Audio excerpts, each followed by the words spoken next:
Routine isn't restriction, it's safety. People often think routine, structure and planning are about becoming more productive, more efficient, more disciplined, but from a therapeutic perspective, healthy structure is not about becoming busier. It's about becoming safer inside yourself. Because many people who feel overwhelmed are already trying too hard.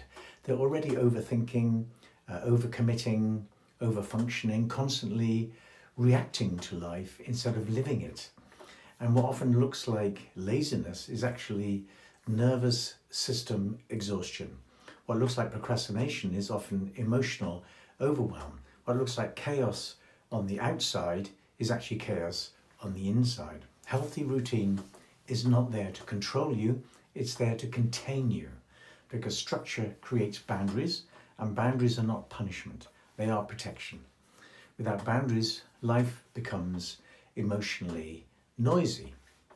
Everything feels urgent, everything competes for your attention, your mind becomes crowded, and eventually your nervous system starts living in survival mode, especially where clients have developed a sensitized nervous system from childhood dramas. You wake up already overwhelmed before the day has even begun. This is why routine can be deeply therapeutic. Not rigid routine, not military style perfection, not filling every second of your diary, but gentle structure, simple anchors, small predictable moments that help your mind and body feel safe. Because when life feels emotionally uncontained, we often need external structure to help create internal stability. The mistake many people make is trying to change everything at once. They create huge plans, massive routines, early mornings, exercise plans, meal plans, meditation plans, productivity systems, and within a week they feel like they failed.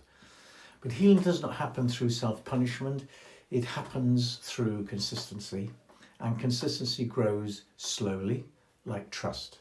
So instead of trying to organize your entire life, start with one day a week, where you intentionally create a little more structure. Maybe Sunday becomes your reset day, or Monday becomes your grounding day.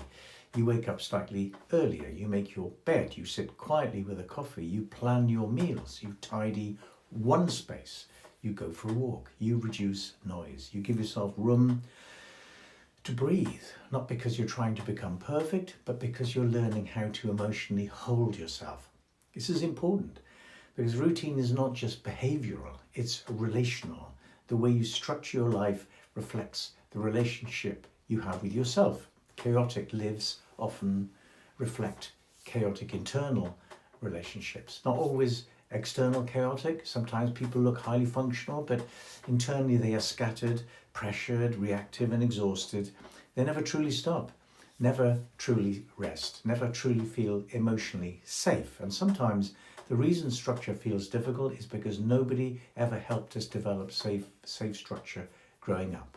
Maybe your childhood felt unpredictable. Maybe boundaries were inconsistent. Maybe life felt emotionally unsafe. Maybe you lived in reaction to other people's moods. And now as an adult, calmness can strangely feel unfamiliar.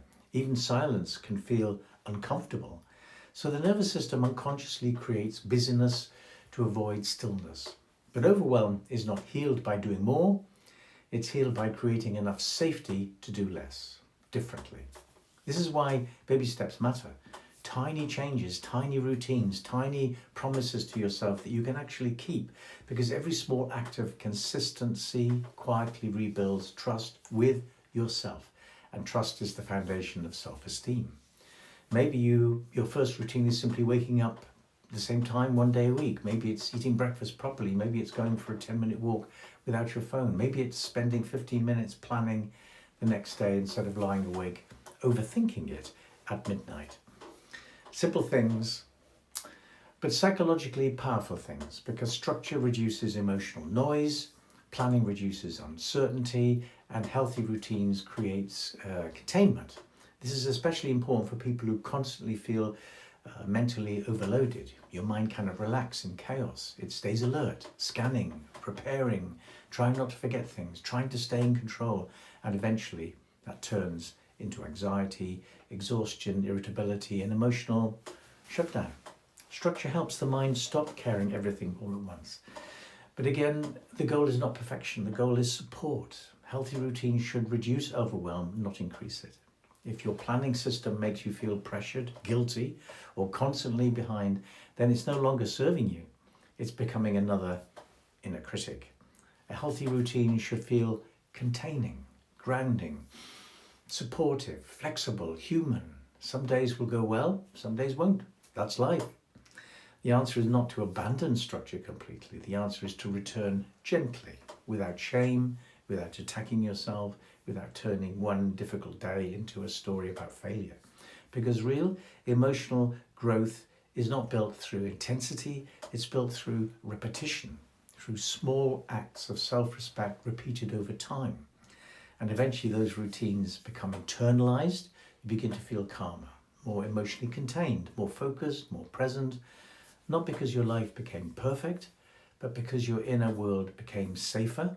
And sometimes healing starts with something surprisingly simple. One calmer morning, one planned evening, one protected hour, one intentional day each week.